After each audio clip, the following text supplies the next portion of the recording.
എല്ലാ സഹോദരങ്ങൾക്കും നമ്മുടെ യൂട്യൂബ് ചാനലിലേക്ക് സ്വാഗതം. അപ്പോൾ എന്താണെന്ന് വെച്ചാൽ ഇന്നത്തെ വീഡിയോയ്ക്ക് കുറച്ച് ഇരപ്പുണ്ടായിരിക്കും. കാര്യം എന്താണെന്ന് വെച്ചാൽ നമ്മുടെ ഫാൻ കുറച്ച് മിസ്റ്റേക്കാണ്, കുറച്ച് ശബ്ദം കൂടുതലാണ് ഫാനിന്.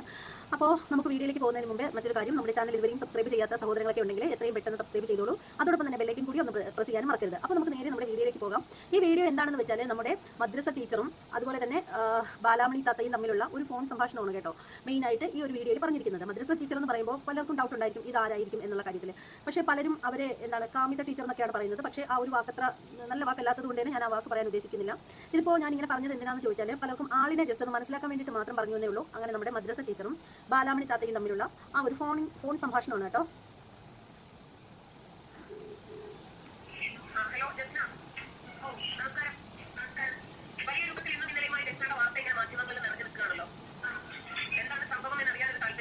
ജയിലിലായിരുന്നോ, പിടിച്ചെന്നോ, ബീഹാർ ജയിലിൽ അടച്ചെന്നോ, ജയിലിലടിച്ച് പൊട്ടിച്ചെന്നോ, വിലങ്ങ് വെച്ച് കൊണ്ടുപോയെന്നോ? ഞാൻ കേട്ടു, ഞാൻ ജയിലിലായിരുന്നു. ഞാനിപ്പോൾ നിലവിൽ എന്റെ വീട്ടിലാണിത്. അല്ല, എന്താണ് ഈ സംഭവം? ഇതിനെ കുറിച്ച് എന്താണ് പ്രതികരിക്കാനുള്ളത്?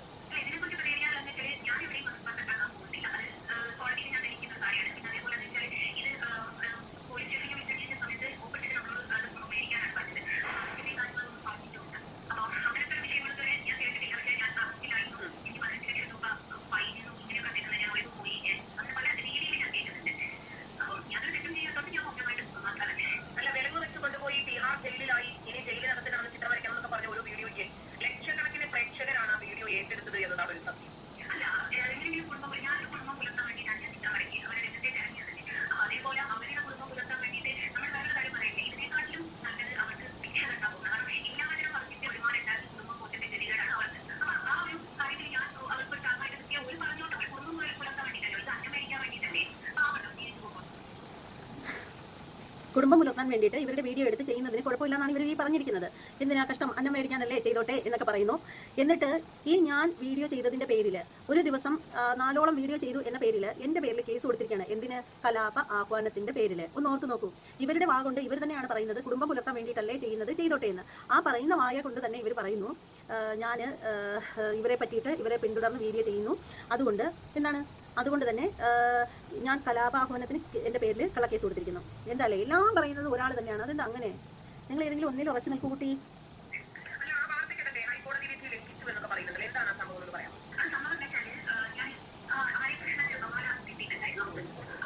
അങ്ങനെ ഒരു ഹരേ കൃഷ്ണ ജപമാല ഇല്ല. ഓക്കെ, ഞാൻ ഹരേ കൃഷ്ണ ജപമാല കിട്ടിയിട്ടുണ്ട്. ജപമാല എന്ന് വെച്ചാൽ എന്താണെന്ന് അറിയാമോ കുഞ്ഞെ നിനക്ക്? അതറിഞ്ഞിട്ട് തന്നെയാണോ പറയുന്നത്? നിങ്ങൾ രണ്ടുപേരും ഹിന്ദുക്കളല്ല, അതാദ്യം മനസ്സിലാക്കുക. ഹരേ കൃഷ്ണ ജപമാല കിട്ടിയിരുന്നു എന്ന സംഭവം താങ്കൾ പറയുന്നത് മറ്റൊരു ഹൈന്ദവ സ്ത്രീയോടല്ല പറയുന്നത്, മറിച്ച് നിങ്ങൾ രണ്ടുപേരും ഇസ്ലാം നാമധാരികളായ ലേഡീസാണ്. അപ്പോൾ നിങ്ങൾക്ക് ഹരേ കൃഷ്ണ ജപമാല എന്ന് വെച്ചാൽ എന്താണെന്ന് എങ്ങനെ അറിയാനൊക്കും? ജപമാല എന്ന് വെച്ചാൽ എന്താണ്? ജപം എന്ന് വെച്ചാൽ എന്താണ്?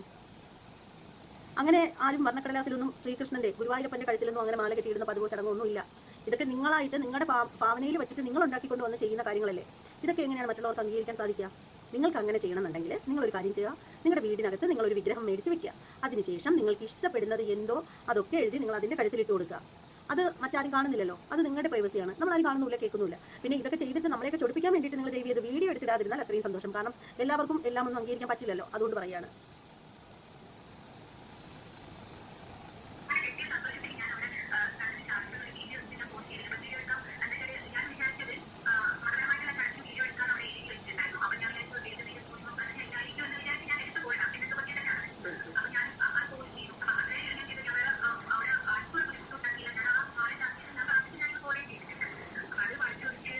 എടോ, താൻ അവിടെ ആർക്കും ഒരു ബുദ്ധിമുട്ടും ഉണ്ടാക്കിയില്ല, അത് ശരിയാണ്. താൻ അവിടെ ക്ഷേത്രത്തിൽ ചെന്നിട്ട് ആരോടും അടികൂടാൻ ചെന്നില്ല, വഴക്കിന് ചെന്നില്ല, അതുപോലെ അവിടെയുള്ള ഒന്നിലും തീർത്ഥത്തിലോ മറ്റൊന്നിലും കൈ കടത്തിയിട്ടില്ല, തൊട്ടിട്ടില്ല, ഒന്നും ചെയ്തിട്ടില്ല. അതൊക്കെ കറക്റ്റ് തന്നെയാണ്. പക്ഷേ നിങ്ങൾ ചെയ്ത ഏറ്റവും വലിയ തെറ്റെന്ന് പറഞ്ഞാൽ നിങ്ങൾക്ക് വിലക്കുള്ള ഒരു സ്ഥലത്ത് നിങ്ങൾ പോയി അവിടെ നിങ്ങൾ വീഡിയോ എടുത്തു. എന്തിനാണ് അതൊക്കെ ചെയ്യുന്നത്? മറ്റുള്ളവർക്ക് ബുദ്ധിമുട്ടുണ്ടാവുന്ന സത്യം പറഞ്ഞാലുണ്ടല്ലോ, ഞാൻ ഉൾപ്പെടെയുള്ള ജനങ്ങൾക്ക്, ഹൈന്ദവരായിട്ടുള്ള ജനങ്ങൾക്ക് താങ്കൾ ആ ഒരു ക്ഷേത്രത്തിൽ വരുന്നത് തീരെ അംഗീകരിക്കാൻ പറ്റുന്ന കാര്യമല്ല. നമുക്ക് ആർക്കും ഇഷ്ടമല്ലത്. പിന്നെ താങ്കൾ അവിടെ വരാതിരുന്നുകൂടെ? നിങ്ങൾക്ക് നിങ്ങളുടെ വീട്ടിൽ തന്നെ കണിയൊരുക്കൂടെ? ആ കണിയൊരുക്കിയിട്ട് ഇത്തിരി പാൽപ്പായസമൊക്കെ വെച്ചിട്ട് ആ കണിയുടെ മുന്നിൽ കൊണ്ടുവച്ചാൽ എത്ര നന്നായിരിക്കും, എത്ര കേമായിരിക്കും. അങ്ങനെ ചെയ്താൽ പോരെ? എന്തിനാ മറ്റവരുടെ വിശ്വാസങ്ങളിലേക്ക് കയറി അല്ലെ പിടിക്കാനായിട്ട് ചെല്ലുന്നത്?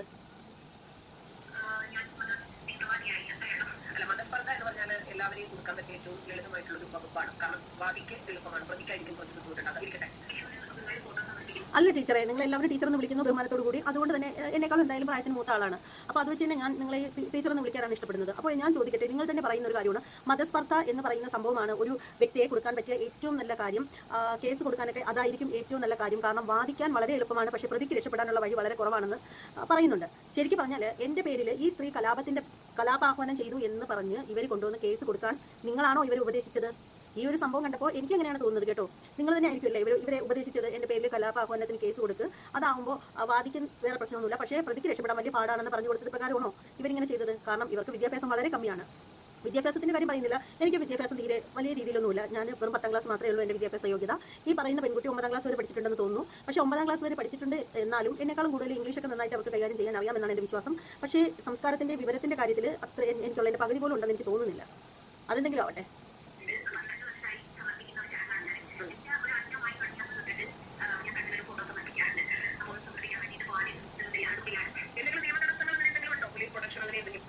ഞാനൊരു കാര്യം പറയട്ടെ, എൻ്റെ ഡൗട്ട് ആർക്കും ചോദിക്കാലോ. ഇവർ പറയുന്ന ഒരു കാര്യം എന്ന് വെച്ചാൽ 12 വർഷമായിട്ട് ഇവർ അവിടെ ഫോട്ടോ സമർപ്പിക്കാനായിട്ട് ഗുരുവായൂർ ക്ഷേത്രത്തിൽ പോകുന്നുണ്ടെന്നാണ് പറഞ്ഞത്. അപ്പോൾ ആ ഒരു കാര്യത്തിൽ എനിക്കൊരു എൻ്റെ ഡൗട്ട് എന്ന് വെച്ചാൽ വേറെ ഒന്നുമല്ല. ഇവർക്ക് പ്രായം ഇവർ പറയുന്നു 32 ആണെന്ന് പറയുന്നു. ഞാൻ അങ്ങനെ കേട്ടിട്ടുള്ളത് 32 വയസ്സാണെന്ന് പറയുന്നു. അപ്പോൾ ഈ ഒരു 12 വയസ്സ് തൊട്ട് 12 വർഷം തൊട്ട് ഇവർ ഗുരുവായൂർ ക്ഷേത്രത്തിൽ ഫോട്ടോ സമർപ്പിക്കുന്നുണ്ട് എങ്കിൽ അവർ എത്ര വയസ്സ് തൊട്ടായിരിക്കും ഈ ഒരു ചിത്രം വരച്ചു തുടങ്ങിയത്? ഒന്ന് ഓർത്ത് നോക്കൂ. അങ്ങനെ ശരിക്കും 12 വർഷമായി ഗുരുവായൂരിൽ ഫോട്ടോ സമർപ്പിക്കാൻ പോകുന്നു എന്ന് വെച്ചാൽ ഇവരുടെ 20 വയസ്സ് തൊട്ട് ഇവർ മുടങ്ങാതെ ഗുരുവായൂർ ക്ഷേത്രത്തിൽ ഫോട്ടോ സമർപ്പിക്കാൻ പോകുന്നുണ്ടോ? എൻ്റെ സംശയമാണ് കേട്ടോ. കാരണം ഇവർ തന്നെ പറഞ്ഞിട്ടുള്ള ഒരു കാര്യമാണെങ്കിൽ ഇവർ ക്ഷേത്രത്തിൽ ഗുരുവായൂർ ആദ്യമൊക്കെ കണ്ടനെ ഇവർക്ക് ഭയങ്കര വെറുപ്പാണ്, അങ്ങനെയായിരുന്നു ഇങ്ങനെയായിരുന്നു. പിന്നീട് കെട്ടിയോൻ കൊണ്ടുവരുന്ന പലഹാരപ്പൊതിയോ ഏതാണ്ട് പൊതികളൊക്കെ എടുത്ത് നോക്കുമ്പോൾ അതിനകത്ത് ശ്രീകൃഷ്ണൻ്റെ ഫോട്ടോ കണ്ടിട്ടാണ് ആദ്യമായിട്ട് ശ്രീകൃഷ്ണൻ്റെ രൂപം അങ്ങനെയാണെന്ന് ഇവർക്ക് മനസ്സിലായത് എന്നൊക്കെ പറഞ്ഞ് ഞാൻ കേട്ടിട്ടുണ്ടായിരുന്നു.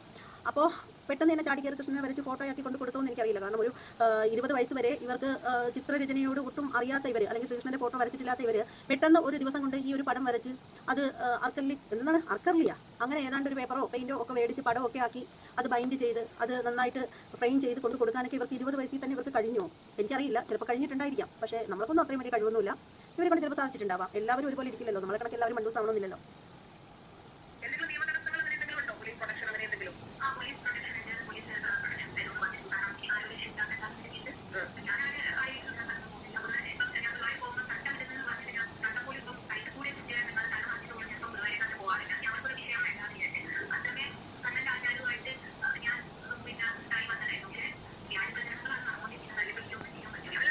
അതാണ് ഞാൻ ചോദിക്കുന്നത്. ഹൈന്ദവർക്ക് ഇഷ്ടമില്ല നിങ്ങൾ അവിടെ കയറുന്നത്, പിന്നെ നിങ്ങൾ എന്തിനാണ് പോലീസ് പ്രൊട്ടക്ഷനോട് കൂടിയൊക്കെ നിങ്ങൾ വരാൻ? നിങ്ങൾ അത്ര വലിയ VIP ആണോ? എനിക്കറിയില്ല, അറിയാത്തതുകൊണ്ട് ഞാൻ ചോദിക്കുകയാണ്. സാധാരണ ഒരു VIPസിനൊക്കെയാണ് സാധാരണ പോലീസ് പ്രൊട്ടക്ഷനൊക്കെ കൊടുക്കുന്നത്. ഇപ്പോൾ നിങ്ങൾക്ക് സാധാരണക്കാരിയായ നിങ്ങൾക്ക് അവിടെ വന്ന് ഫോട്ടോ സമർപ്പിക്കുന്നതിന് അതും നിങ്ങളൊരു ഹൈന്ദവ സ്ത്രീയാണെങ്കിൽ ആ പറയുന്ന കാര്യത്തിൽ പിന്നെ ഒരു ലോജിക്ക് ഉണ്ടായിരുന്നു. അന്യമത വിഭാഗത്തിൽപ്പെടുന്ന നിങ്ങൾക്ക് ഹൈന്ദവരെ ഭയന്നിട്ട് നിങ്ങൾക്ക് ആ ക്ഷേത്രത്തിൽ കൊണ്ടുവന്ന് ഫോട്ടോ സമർപ്പിക്കണമെങ്കിൽ നിങ്ങൾക്ക് പോലീസ് പ്രൊട്ടക്ഷൻ വേണമെങ്കിൽ ഇത് എവിടുത്തെ നിയമമാണെന്ന് എനിക്ക് അറിയില്ല. നിങ്ങൾ അവിടെ പോവാതിരുന്ന പോരെ, നിങ്ങൾ ഫോട്ടോ സമർപ്പിക്കാതിരുന്ന പോരെ. ഇനി നിങ്ങൾ വരയ്ക്കുന്ന ഫോട്ടോ കൊടുക്കണമെന്നുണ്ടെങ്കിൽ നിങ്ങൾക്ക് ഏതെങ്കിലും ഒരു ക്ഷേത്രത്തിന് പുറത്ത് ചെന്നിട്ട് നിങ്ങൾക്ക് ആരുടെയെങ്കിലും കയ്യിൽ കൊടുത്തിട്ട് ഈ ഫോട്ടോ അവിടെ കൊടുത്താൽ പോരെ. എന്തുവാ ഇതെന്താ വെള്ളരിക്ക് പെട്ടണോ?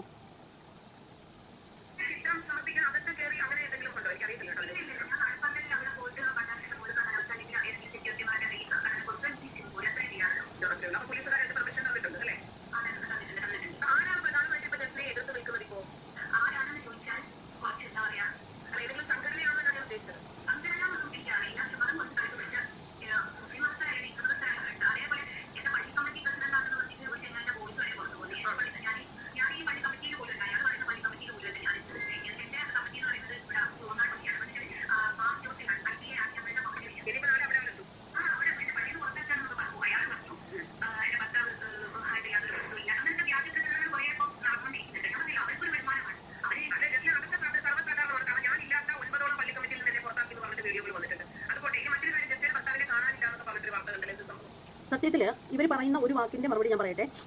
കുറേ മതം തലയ്ക്ക് പിടിച്ച കുറേ മതഭ്രാന്തരാണ് ഇവർ ക്ഷേത്രത്തിൽ ചെല്ലുന്നതിനോട്. അത് ഹിന്ദുക്കളായാലും മുസ്ലിങ്ങളായാലും ഇനി ആരായാലും മതം തലയ്ക്ക് പിടിച്ച കുറച്ച് മതഭ്രാന്തന്മാർക്കാരാണ് ഇവർക്ക് അവിടെ ചെല്ലുന്നതിനോട് പ്രശ്നമൊന്നും ഇവർ പറയുന്നുണ്ട്. അല്ല, നിങ്ങൾ നിങ്ങളുടെ മതത്തിൽ വിശ്വസിച്ച് നിങ്ങൾ പള്ളികളിൽ പോയിക്കോളൂ, ഇവിടെ ആർക്കും അതിൽ ഒരു പ്രശ്നമില്ല. നമ്മളെ ബുദ്ധിമുട്ടിക്കാനായിട്ട് നിങ്ങൾ ഇങ്ങോട്ട് വരരുത്. നിങ്ങളെ കാണുന്നത് പോലും ഒരു വിഭാഗത്തിൽപ്പെടുന്ന ഒരു വലിയൊരു ശതമാനം ഹൈന്ദവർക്ക് ഇഷ്ടമല്ല. പിന്നെ എന്തിനാണ് അങ്ങോട്ടേക്ക് നിങ്ങൾ വരുന്നത്? നിങ്ങൾ ചിത്രം വരച്ചോ, നിങ്ങളുടെ കയ്യിൽ നിന്ന് ചിത്രം ആര് മേടിച്ചാലും നിങ്ങൾ വരച്ച് കൊടുത്തോളൂ. അതിനൊക്കെയുള്ള സ്വാതന്ത്ര്യം നിങ്ങൾക്കുണ്ട്. പക്ഷേ നമ്മൾ ഹൈന്ദവർക്ക് ഇഷ്ടമില്ലാത്തിടത്തോളം കാലം നിങ്ങൾ നമ്മുടെ ദേവാലയത്തിൽ വരണ്ട. എന്തിനു വരുന്നത്? നിങ്ങൾക്ക് അത്രയേറെ ഇഷ്ടമാണെങ്കിൽ നിങ്ങൾ നിങ്ങളുടെ വീട്ടിൽ ഫോട്ടോയോ, നിങ്ങൾ വരയ്ക്കുന്ന തന്നെ ഫോട്ടോകളുണ്ടല്ലോ ധാരാളം, ആ ഫോട്ടോയോ വിഗ്രഹമോ എന്ത് വേണമെങ്കിലും വെച്ചിട്ട് നിങ്ങൾ പൂജിച്ചോളൂ. അതിനൊന്നും ആരും ഒന്നും പറയുന്നില്ല. അത് നിങ്ങൾ ചെയ്യുന്നത് നിങ്ങളുടെ വീടിനകത്താണ്. അവിടെ നിങ്ങളെ ചോദ്യം ചെയ്യാനോ നിങ്ങളെ ഉപദേശിക്കാനോ നിങ്ങളെ വിമർശിക്കാനോ ഒന്നും ആർക്കും ഒരു അവകാശമില്ല. പക്ഷേ ഗുരുവായൂർ എന്ന് പറയുന്ന ക്ഷേത്രം നിങ്ങളെ സംബന്ധിച്ചിടത്തോളം ഒരു കണ്ണൻ്റെ ക്ഷേത്രം അത്രയേ ഉള്ളൂ. അപ്പുറത്തെ വീട്ടിലെ പാപ്പിച്ചേട്ടൻ എന്ന് പറഞ്ഞതുപോലെ ഒരു കണ്ണൻ്റെ ക്ഷേത്രം അത്രയേ ഉള്ളൂ. നമ്മൾ ഹൈന്ദവരെ സംബന്ധിച്ചിടത്തോളം അത് ഭൂലോക വൈകുണ്ഠമാണെന്നാണ് നമ്മൾ വിശ്വസിക്കുന്നത്. നിങ്ങൾ കണ്ണൻ കണ്ണൻ എന്ന് നാഴികയ്ക്ക് 40 വട്ടം പറയുമ്പോൾ ഞങ്ങൾ ശ്രീ സാക്ഷാൽ ഗുരുവായൂരപ്പൻ എന്നാണ് പറയുന്നത്. നമ്മൾ വിളിക്കുന്നതും ഗുരുവായൂരപ്പ, കൃഷ്ണ ഗുരുവായൂരപ്പ എന്നാണ് നമ്മൾ വിളിക്കുന്നത്. ഓക്കെ,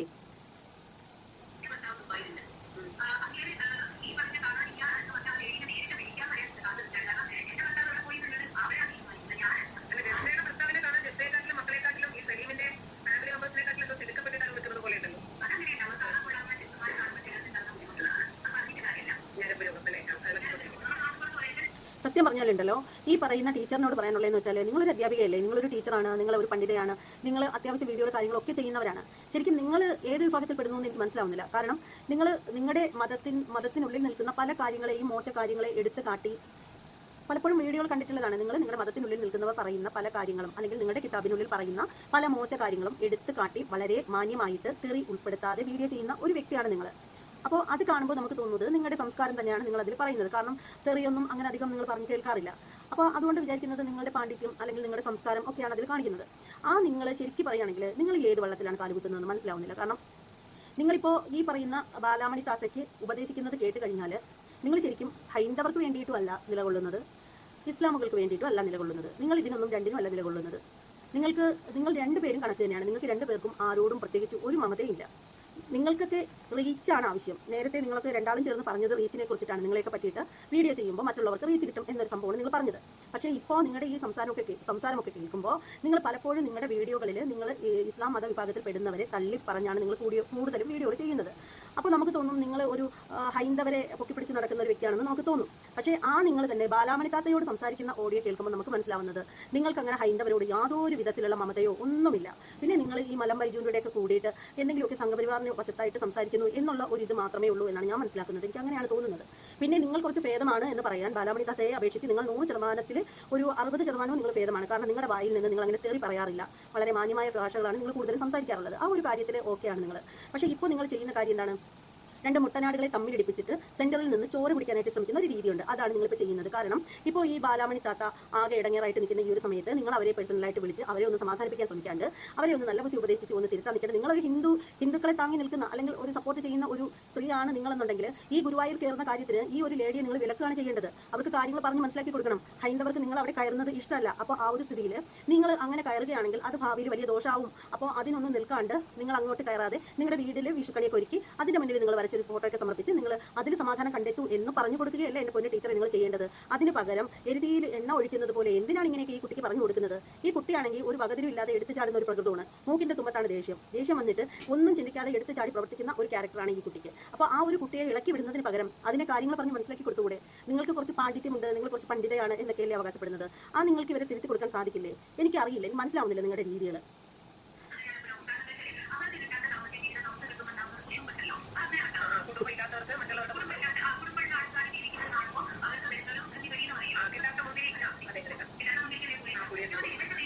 സത്യം പറഞ്ഞാൽ ഈ കിട്ടാത്ത മുന്തിരിയുടെ പുളി, അതായത് നമ്മൾക്ക് ഗുരുവായൂർ ക്ഷേത്രത്തിൽ ഏത് സമയം വേണമെങ്കിലും പോകാം, ഇറങ്ങാം, ഒക്കെ ചെയ്യാം. നിങ്ങൾക്ക് ആ ഒരു സ്വാതന്ത്ര്യം ഇല്ലാത്തതിന്റെ ക്രമീകടി നിങ്ങൾക്കല്ലേ ഉള്ളത്. അതല്ലേ ശരിക്കും പറഞ്ഞാൽ കിട്ടാത്ത മുന്തിരി പുളിക്കുന്നു തോന്നുന്നത് നിങ്ങൾക്കാണ് അതിനുള്ള ആ ഒരു പുതങ്കടി ഉള്ളത്. കാരണം എന്താണെന്ന് വെച്ചാൽ നമുക്കൊക്കെ ഏത് സമയം വേണമെങ്കിലും പോകാം. പീരിയഡ്സ് ടൈം സ്റ്റാർട്ട് ചെയ്താൽ 12 ദിവസം വരെ നമുക്ക് അവിടെ കയറാൻ പറ്റില്ല. അതുപോലെ കുടുംബത്തിൽ ആരെങ്കിലും മരണപ്പെട്ട് കഴിഞ്ഞാൽ കയറാൻ പാടില്ല, ആ ഒരു ചടങ്ങുകളും കാര്യങ്ങളും കഴിയുന്നത് വരെ. പിന്നെ അതുപോലെ കുട്ടികളെ പ്രസവിച്ച് കഴിഞ്ഞാൽ അതിന്റെ വാലായ്മ ഉള്ളതുകൊണ്ട് 10-17 ദിവസം കയറാൻ പറ്റില്ല. കുഞ്ഞുങ്ങൾ ആരെങ്കിലും ഋതുമതിയായി കഴിഞ്ഞാലും അതേപോലെ കാലയളവിൽ കയറാൻ പാടില്ല. അങ്ങനെയൊക്കെ കുറേ കാര്യങ്ങളൊക്കെ നമുക്കുണ്ട്. ഇപ്പോൾ നിങ്ങളെപ്പോലുള്ളവർ ഗുരുവായൂർ ക്ഷേത്രത്തിൽ കയറുന്നു. ഒരു പക്ഷേ ഉദാഹരണം പറയുകയാണ് കേട്ടോ, നിങ്ങളുടെ ബന്ധത്തിൽ ആരെങ്കിലും മരിച്ചു എന്ന് വയ്ക്കട്ടെ. നിങ്ങൾ ആ മരണ വീട്ടിൽ പോയി, നിങ്ങൾ അവിടെ നിന്ന് ചിലപ്പോൾ ഒരു ചായയൊക്കെ കഴിച്ചിട്ടായിരിക്കും നിങ്ങൾ വീട്ടിൽ വന്ന് കുളിച്ച് ഫ്രഷ് ആയിട്ട് നിങ്ങൾ ഇതുപോലെ ക്ഷേത്രത്തിൽ പോയി എന്ന് വെച്ചോ. നേരെ മറിച്ച് നമ്മളെ പോലുള്ള ഹൈന്ദവർ എങ്ങനെയാണെന്ന് വെച്ചാൽ നമ്മൾ ഒരു മരണ വീട്ടിൽ പോയി കഴിഞ്ഞാൽ അവിടെ നിന്നൊരു തുള്ളി വെള്ളമെങ്കിലും കുടിച്ചു കഴിഞ്ഞാൽ പിന്നെ ഒരു 10-16 ദിവസം കഴിഞ്ഞ് ആ ഒരു പുലയടിയന്തരം എന്ന് പറയുന്ന ഒരു ചടങ്ങുണ്ട്. അതൊക്കെ കഴിഞ്ഞ് ആ ഒരു വാലായ്മയൊക്കെ മാറ്റിയിട്ട് മാത്രമേ നമ്മൾ ക്ഷേത്രത്തിൽ പോകത്തുള്ളൂ. അതാണ് നിങ്ങളുടെ രീതികളും നമ്മുടെ രീതികളും തമ്മിൽ ഒരുപാട് വ്യത്യാസമുണ്ട്. അത് ആദ്യം മനസ്സിലാക്കണം.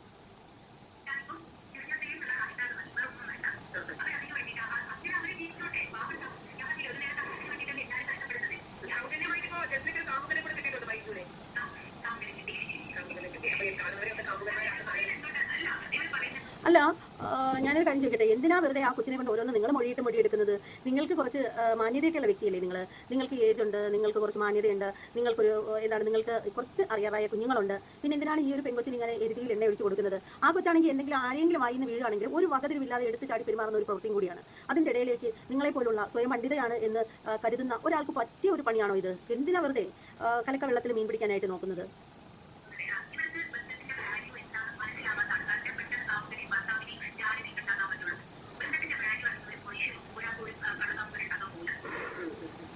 അത് കൊള്ളാം, അതെനിക്ക് ഇഷ്ടപ്പെട്ടു, അടിപൊളി. ശരിക്കും ക്ലാപ്പ് തരണമെന്നുണ്ട്, പക്ഷേ കയ്യിൽ മൊബൈൽ ഇരിക്കുന്നതുകൊണ്ട് പറ്റത്തില്ല. നമ്മുടെ ടീച്ചർ ചോദിച്ചൊരു സംഭവം എന്ന് വെച്ചാൽ അഭിഭാജ്യൻ്റെ കാര്യമുണ്ടല്ലോ, നമ്മുടെ മലമ്പീഠം, അതിൻ്റെ കാര്യമാണ് ചോദിച്ചത്. ഇപ്പോൾ പുള്ളിക്കാരത്തേക്ക് ഒരു കാമുകനും കൂടെ കിട്ടിയിട്ടില്ലേ? ആരോ ഗോസിപ്പ് പറഞ്ഞതാണ് മലം ബൈജുവിനെയും ഈ ബാലാമണി താത്തയും കുറിച്ചിട്ട്. ആരോ എന്തോ വെറുതെ പറഞ്ഞതാവാം. അപ്പോൾ അങ്ങനെ വെറുതെ പറഞ്ഞത് എന്തായാലും 100% വെറുതെ പറഞ്ഞതാണെന്ന് എനിക്ക് തോന്നുന്നത്. എനിക്ക് ഒരാളെ ഇഷ്ടമല്ലെന്ന് പറഞ്ഞിട്ട് ഞാൻ എന്ത് തോന്നിയാസം അവരെ പറ്റി പറയുന്ന ഒരാളല്ല. അത് വെച്ച് തന്നെ ഞാൻ മനസ്സിലാക്കുന്നതെന്ന് പറഞ്ഞാൽ ഇദ്ദേഹം പേർഷ്യല്ല, ജയിലിൽ നിന്ന് വന്ന സമയത്ത് ഇവരും ഈ പറയുന്ന ടീച്ചറും കൂടി ഈ പറയുന്ന ലേഡിയെ കാണാനായിട്ട്, ബാലാമണി താത്തയെ കാണാനായിട്ട് അവരുടെ വീട്ടിൽ പോയിട്ടുണ്ടായിരുന്നു. അപ്പോൾ അതൊക്കെ വെച്ചിട്ട് ചിലർ പറഞ്ഞിട്ടുണ്ടായിരുന്നത് ഇവരുടെ കാമുകൻ എന്നുള്ള രീതിയിലൊക്കെ, സഹോദരി എന്നൊക്കെയുള്ള രീതി, സഹോദരൻ അങ്ങനെയൊക്കെയുള്ള രീതിയിൽ പല രീതിയിലും പലരും പറഞ്ഞിട്ടുണ്ടായിരുന്നു. ഈ മലം ബൈജുവിനെയും ഈ താത്തച്ചിക്കുട്ടിയെയും തമ്മിൽ പറഞ്ഞിട്ടുണ്ടായിരുന്നു. അപ്പോൾ അതിനെ പറ്റിയിട്ടാണ് ഇപ്പോൾ നമ്മുടെ ടീച്ചർ ഈ കൊച്ചിനോട് പറഞ്ഞു കൊടുക്കുന്നത്. ഫ്രീ ആയിട്ട് കാമുകനെ കൂടി കിട്ടിയില്ലേ എന്ന് പറയുമ്പോൾ ഈ ഒരു ലേഡി, ഈ ഒരു ബാലാമണി പറഞ്ഞത് എന്താണെന്ന് വെച്ചാൽ അത് മറ്റുള്ളവർക്ക് വകതിരിവില്ലാത്തത് കൊണ്ടാണ് എന്നുള്ള രീതിയിൽ അതൊന്നുകൂടെ കേൾപ്പിച്ചു കേട്ടോ. അതെനിക്ക്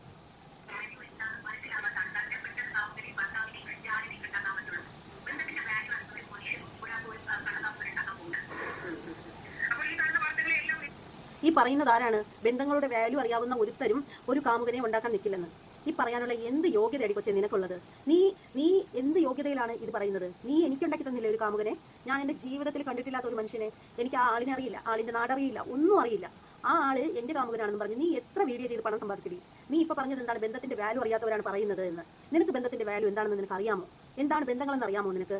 എന്നിട്ട് നീ പറഞ്ഞത് എന്താണ്? പിന്നെ നിന്നെ വിറ്റ് മറ്റുള്ളവർ, അതായത് ഉപജീവന മാർഗ്ഗം കണ്ടെത്തട്ടെ എന്ന്, നിന്നെ പറ്റി വീഡിയോ ചെയ്ത് മറ്റുള്ളവർ കഴിക്കട്ടെ എന്ന്, നിന്റെ ഭാഷയെ പറഞ്ഞാൽ ഞമ്മടിക്കട്ടെ എന്ന്. ഈ ഭാഷ നീ എന്നെ ഒരുപാട് ഉപയോഗിച്ചിട്ടുള്ളതാണ്. അപ്പോൾ ഞാനൊരു കാര്യം ചോദിക്കട്ടെ, ഏതോ ഒരു മനുഷ്യൻ, ഞാൻ കണ്ടിട്ടില്ല, കേട്ടിട്ടില്ല, അയാളുടെ നാടോ വീടോ ഒന്നും എനിക്കറിയില്ല, ആ ഒരു മനുഷ്യനെ പറ്റി എന്നെയും കൂടി ചേർത്ത് നീ അവിഹിതം പറഞ്ഞപ്പോൾ എത്ര വീഡിയോകൾ ചെയ്തടി നീ ഞങ്ങളെ പറ്റി പറഞ്ഞിട്ട്? അതിൽ നിന്ന് കിട്ടിയ പണം കൊണ്ടുവന്ന് നീ നല്ല വൃത്തിക്ക് തിന്ന് കൊഴുത്തില്ലേ? അപ്പോൾ നീ ഒന്ന് ഓർത്ത് നോക്ക്. അപ്പോൾ നീ മോശമൊന്നും അല്ലല്ലോ.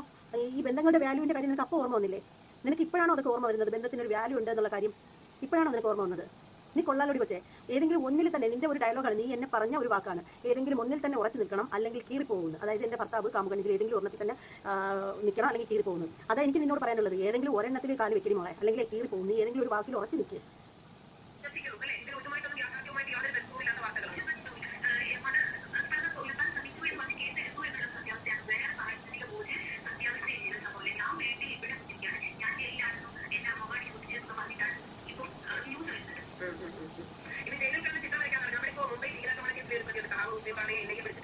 അയാൾ ആവശ്യപ്പെട്ടത് പേനയും ഒരു പേപ്പറും ഖുർആനുമാണ്. അതുപോലെ എങ്ങാനും ഇപ്പം കൃഷ്ണഭക്ത ജയിലിലായി പേനയാണ് ആവശ്യപ്പെട്ടത്, കണ്ണന്റെ ചിത്രം വരയ്ക്കാനുള്ള സംവിധാനമാണ്, ഖുർആനാണ് ആവശ്യപ്പെട്ടത് നമുക്ക് പറഞ്ഞിട്ടേ. ഇനിയിപ്പോ ഇന്ന് നാളെയും കേട്ട് അത്ര വീഡിയോ വരുമെന്ന് പറയാം. അല്ല, ഇപ്പൊ ഞാൻ ചിത്രം വരയ്ക്കുകയാണെങ്കിൽ അതെ, എന്നോട് പറഞ്ഞിട്ട് മറ്റുള്ളവരുടെ കുടുംബത്തിൽ കയറി കുട്ടികളുണ്ടാക്കി അങ്ങനെ ഒരു ബൈബിൾ അങ്ങനെ കണ്ടിട്ടില്ല.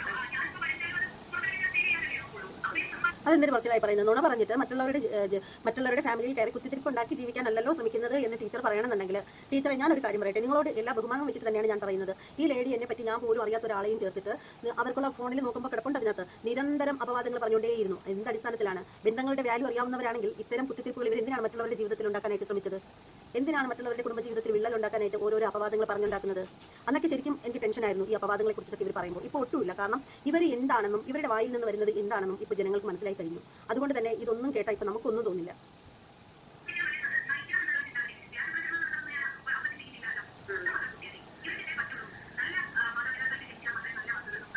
അടിപൊളി. എനിക്ക് ആ ലാസ്റ്റ് പറഞ്ഞ വാക്കൊന്ന് സുഖിച്ച്, നല്ല മാതാപിതാക്കൾക്ക് ജനിച്ചാൽ മാത്രമേ നല്ല വാക്കുകൾ സംസാരിക്കാൻ കഴിയുള്ളൂ എന്ന്. ഒരു സെക്കൻഡ്. അപ്പോൾ എന്തായാലും ഈ ഒരു പെൺകുട്ടി തന്നെ പറഞ്ഞിരിക്കുന്ന വാക്കെന്ന് പറഞ്ഞാൽ നല്ല അപ്പനും അമ്മയ്ക്കും പിറന്നാൽ മാത്രമേ നല്ല രീതിയിൽ സംസാരിക്കാൻ കഴിയുള്ളൂ എന്നാണ് ഇവർ പറഞ്ഞിരിക്കുന്നത്. എന്തായാലും ഇവരുടെ സംസാരത്തിൽ ഒരു ഇത്തിരി ഒന്ന് കേൾപ്പിച്ചു കേട്ടോ.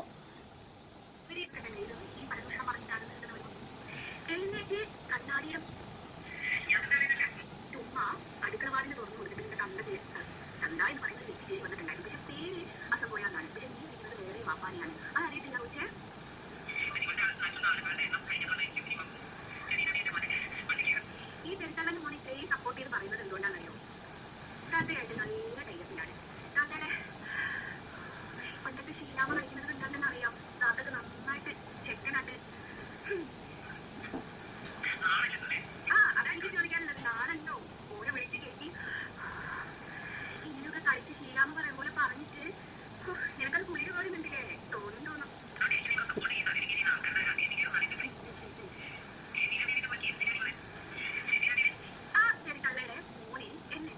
ഇല്ല എന്ന് നിനക്ക് ഇത്ര ഉറപ്പ് പറയണമെങ്കിൽ എന്തുവാ? നീ അവരെ നമ്മൾ കണക്ഷൻ ഇല്ലേ കൊച്ചേ? നിന്നെ ഈ പറയുന്നതും നിന്നെ ആ ഒരു തൃപ്തി അടങ്ങിയ സംസാരവും കണ്ടാൽ തന്നെ അറിയാം നിന്റെ തൃപ്തി നല്ലോണം ഒരു അടക്കി തന്നിട്ടുണ്ട്. എന്നതിനാണ് കൊച്ചേ അതൊക്കെ പബ്ലിക് ആയിട്ട് വന്ന് പറയുന്നത്? നമ്മൾ ഒരാൾ നമ്മുടെ ഒരു തെളിവ് സഹിതമുണ്ട് എന്ന് പറയുമ്പോൾ ഇല്ല എന്ന് പറഞ്ഞ് ബാധിക്കാൻ വരുമ്പോൾ തന്നെ മനസ്സിലാവൂലേ ഈ അടുക്കള വാതിൽ പല പ്രാവശ്യം അവന് തുറന്നു കൊടുത്തിട്ടുണ്ടെന്ന്? വല്ലാത്തൊരു കഷ്ടം തന്നെ. പലരും കേൾക്കാം.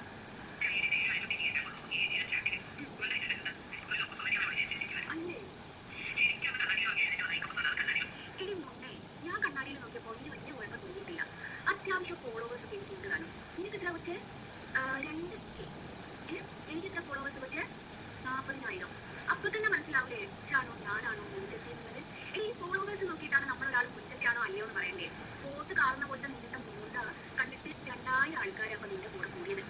അതും തരക്കേടില്ലാത്ത എന്റെ കൂടെ 40,000 ആൾക്കാർ. അപ്പൊ തന്നെ നമുക്ക് മനസ്സിലാവില്ലേ ാണോ ഞാനാണോ മുഞ്ചത്തിന്ന്? അപ്പോൾ വേറൊന്നുമല്ല, ഇത് ഇത്രയൊക്കെ വെളിയിൽ കേൾക്കാൻ കൊള്ളാവുന്ന തരത്തിലുള്ളതായിട്ട് ഇവരുടെ കയ്യിലുള്ളൂ. അപ്പോൾ എന്തായാലും ഞാൻ ഈ വീഡിയോ ഒന്നും വല്ലവരുടേതും മറ്റുള്ളവർക്ക് വേണ്ടിയിട്ട് ഇട്ടത്. ഇപ്പോൾ ഞാൻ ഇവരെ ഇതിൽ നിന്ന് എടുത്ത് കേൾപ്പിക്കാനായിട്ട് നിന്നതല്ല.